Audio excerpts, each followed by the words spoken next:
Hello and welcome to Firstpost Africa, where we get you the top stories from the continent and from across the world. I'm Joshua Barnes, live from the Firstpost studios. First, let's take a look at the headlines. Russian President Vladimir Putin begins his two-day visit to New Delhi for the 23rd India-Russia Annual Summit at the invitation of Prime Minister Narendra Modi. This is his first visit to the country in 4 years. The European Union says it has opened an antitrust probe to determine if the way Meta is rolling out AI features in WhatsApp breaches the bloc's competition rules. South Africa says it is prepared to wait out next year's G20 after being barred by the US and did not expect other countries to lobby for its inclusion. French President Emmanuel Macron's office says that he will work towards the release of a French journalist jailed in Algeria as soon as possible. The sports journalist was arrested in June on terrorism-related charges. And Bangladesh's critically ill former Prime Minister Khalida Zia is set to be flown by air ambulance to Britain. She is a key figure in elections slated for next year.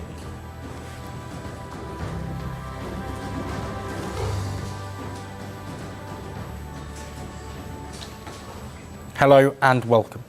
The war of words between the Somali community and Donald Trump is now wide open. Trump's remarks attacking Somalis have sparked outrage, not just in the United States, but in Somalia as well.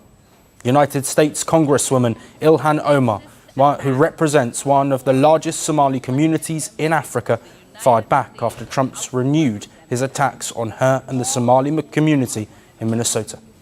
At a recent White House meeting, the US president called Somalis garbage. He claimed they have taken billions of dollars out of the country.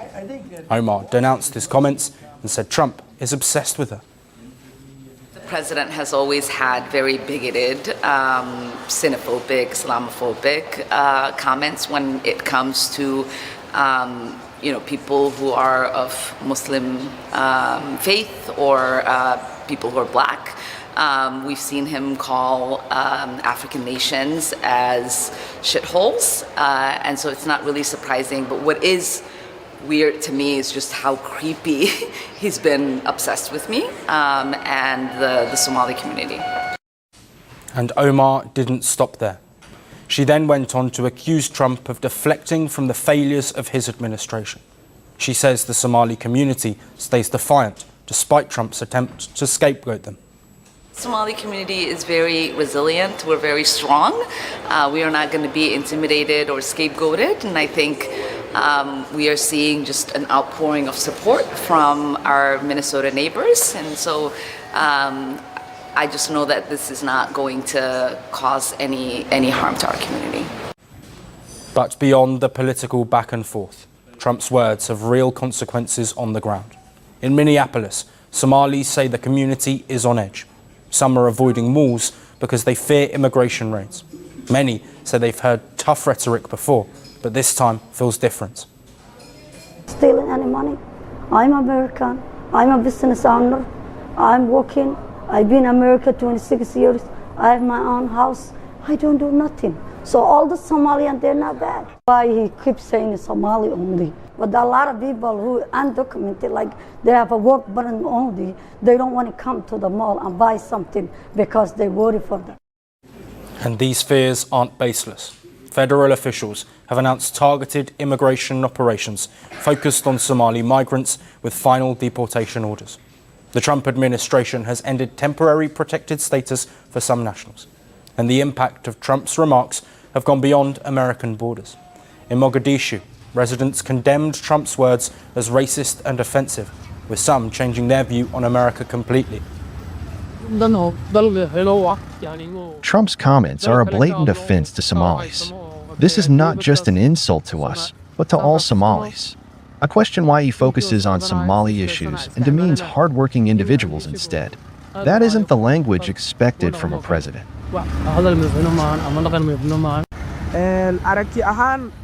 My view of the US and living there has changed dramatically. I never thought a president, especially in his second term, would speak so harshly. Because of this, I have no plans to travel to the US.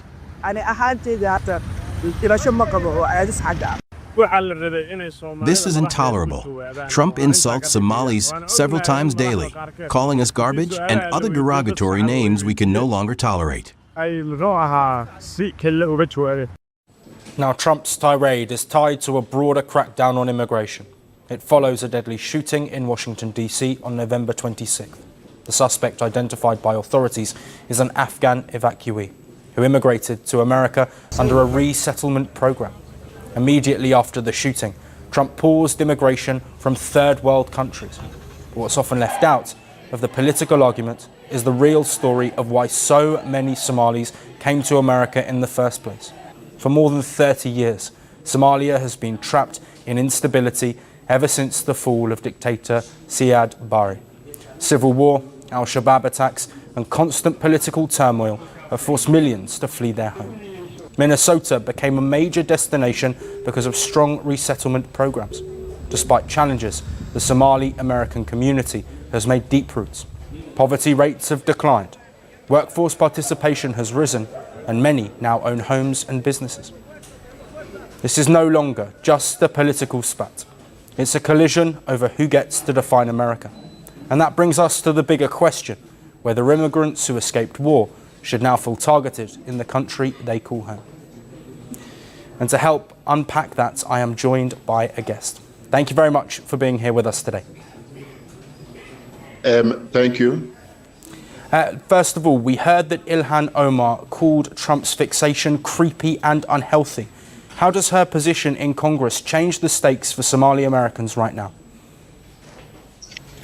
Yeah, remember, Omar is in Congress, and if you understand, the Congress is a bicameral legislature that creates federal laws and consists of two chambers, which is the House of Rep and the Senate.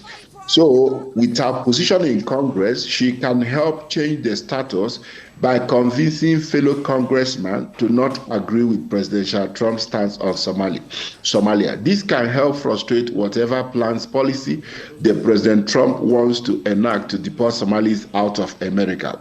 So she has her position could help Somalis not to be taken into the rage of such comments from the presidency. Yes, and nearly 87% of foreign-born Somalis in Minnesota are naturalized citizens. Most have lived there for years. What happens to community trust when people feel they're being profiled purely by nationality? Definitely, the community trust will be broken amongst the Somalis. They will feel unsafe in America, not knowing if they will be kicked out of the country they have lived almost all their lives. So that fear will definitely settle in. But they would then be assured that the system will not allow Trump's policies to kick them out because they are properly naturalized as citizens in America. The only fear is that the policy on immigration through Trump's presidency might tighten on those who are yet to be naturalized as citizens of America. Yes, and Wara, finally, looking ahead, what do you think will happen next? Will there be more confrontation, more rhetoric from Donald Trump, or is there a pathway to de-escalation of these tensions? Well, for me, I see both Congress as well as other well-meaning Americans challenging President Trump's intentions of kicking out the Somalis. This can lead to more confrontation, thus leading to possible de-escalation of these amongst the Somalis as well as the President Trump's presidency. So that's my take on what I foresee happening. Yes, Wara Okonkwo, thank you ever so much for joining us and providing insight. Thank you.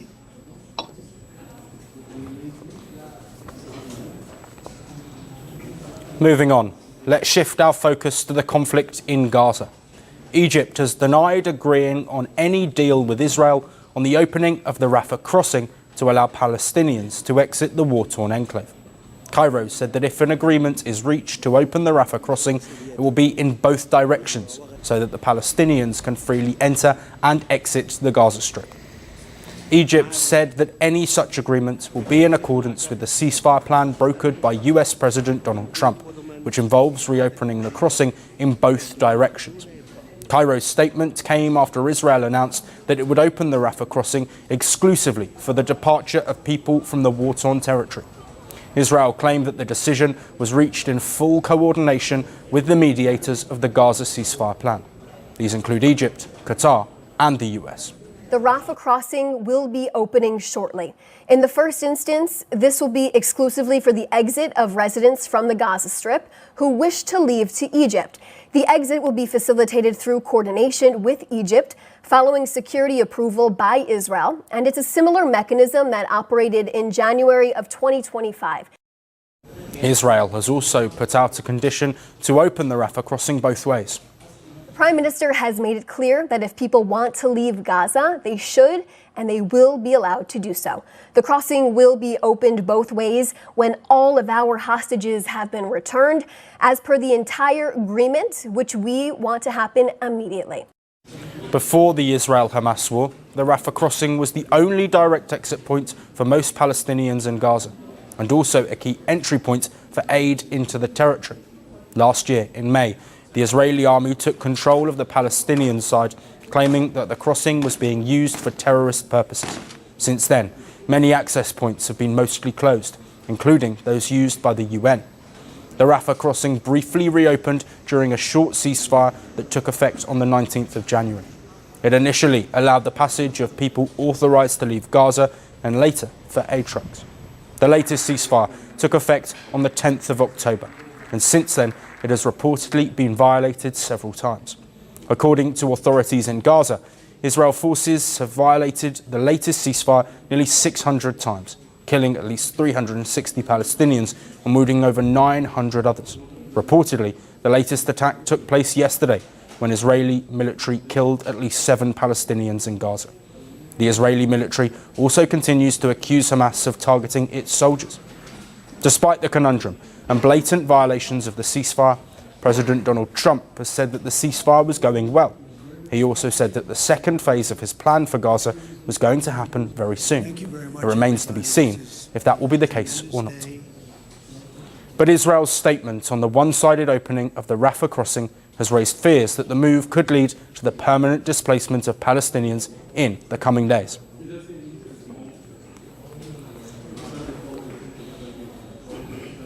Now shifting our focus to Senegal. Tensions are flaring in one of West Africa's top universities over financial aid as the country is burdened with severe economic strain. Chaos erupted this morning at Cheikh Anta Diop University in the capital city of Dakar. Students could be seen throwing stones and clashing with security forces as police responded with tear gas. Several students were injured in the clashes. Reports suggest medical service were unable to keep up. Students of the university say they have had enough. They are demanding the payment of scholarships, stipends and financial aid. But more than that, they are calling for a government that delivers its promises. This isn't the first time unrest like this has boiled up. In 2023, student protests broke out at the campus, leading to the closure of the university for several months. In November 2024, a similar clash erupted between students and security forces. Their demands were scholarships to be distributed, the canteen to be reopened, and a fix of the campus sports facility. But the campus turned into a battlefield. The students hurling stones were dispersed using tear gas. Campus leaders say peaceful protests for more than a year went unheard, and this is the only way of getting any help. Just to give context, Cheikh Anta Diop is a public university. It ranks first in Senegal in terms of education. Nearly 90,000 students call its campus their home, and now many fear the unrest could spiral. Prime Minister Ousmane Sonko is an alumnus of this very university. He promised to fight unemployment, corruption and elitism when he took office last year. But public anger has been growing under his watch. An audit revealed Senegal's debt is worse than previously thought. it amounts to 132% of the country's GDP. That's according to the International Monetary Fund. Talks with the IMF about a new financial aid programme are slow. All of this while the government struggles to contain social unrest and economic pressure. Since the findings of the audits were made, the whole national debate has revolved around the IMF. The IMF hasn't disbursed any money. Are we going to have a new program with the IMF? What we are presenting to you today expects virtually nothing from anyone, except the Senegalese people. Now,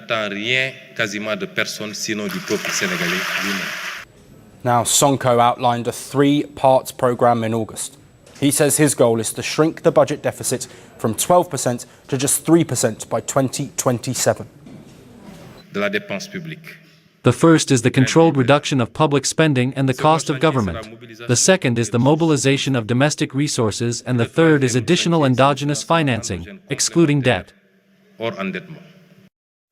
Senegal's president also emphasised that reforms of such scale will require public participation. To all the people of Senegal, what we have presented and plan to do will not be done without you. It will be done for you. It will be done with you. But the delay in help from international bodies has an underlying reason. The IMF director acknowledges that they had to put the aid on hold after finding out Senegal never reported a hidden debt of $11 billion. Senegal asked for a program from the fund, and I can tell you they asked and we immediately responded. I met with the Senegalese delegation here. We had a very constructive discussion on what the objectives of a program could be, how to go about it, and we are dispatching a team immediately after the annual meetings to Senegal. So in that sense, we acted as soon as conditions allowed it. There was that hidden, and they brought it to light.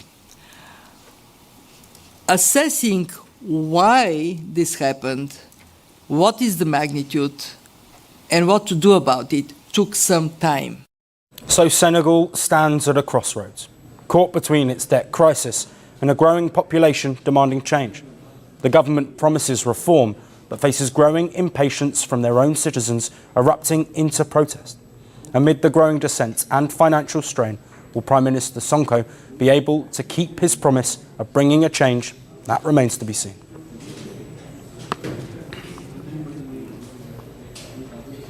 And for our final story, we shift focus to Kenya, where lawmakers have accused British soldiers of decades of human rights abuses and sexual abuses while they trained in the country. A Kenyan parliamentary inquiry has denounced what's being described as a disturbing trend of sexual misconduct at British Army facilities in the East African nation. Since Kenya gained independence in 1963, the former colonial power has maintained a British Army training unit on the outskirts of Nanyuki, around 200 kilometres north of the capital Nairobi. Thousands of British troops can pass through Kenya in any given year, and this reports into the conduct of soldiers from the British Army Training Unit Kenya, or BATUK, detailed harrowing testimony from communities near the bases.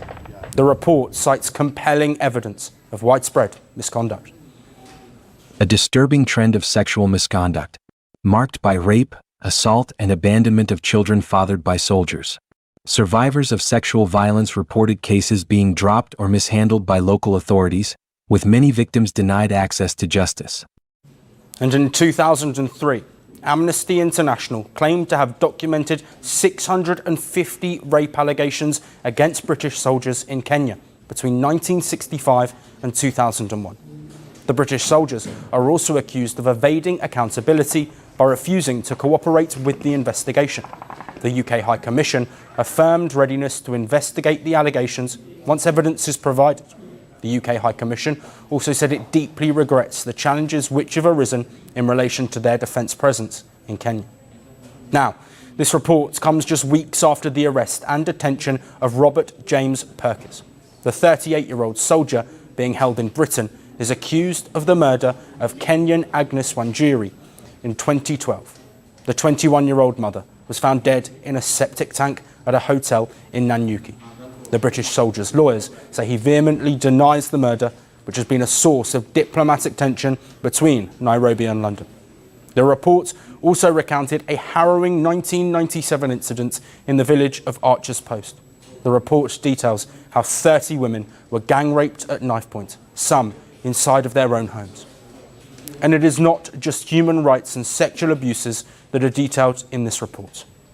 Consistent patterns of gross negligence by Batuk in the handling of unexploded ordnances, leading to multiple civilian injuries and fatalities. The illegal dumping of military waste and toxic materials. Residents have reported respiratory issues, livestock deaths and miscarriages as a result of toxic fumes and leftover military waste. In its defence, Batuk says the independent audits show high level of compliance with Kenyan regulation. Kenyan lawmakers made a series of recommendations in this report.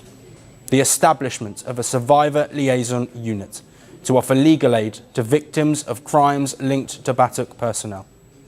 For the British and Kenyan governments to negotiate mechanisms to hold Batuk soldiers accountable for child support, and the creation of a military-linked crimes task force to oversee investigation and prosecution of offences committed by foreign military personnel.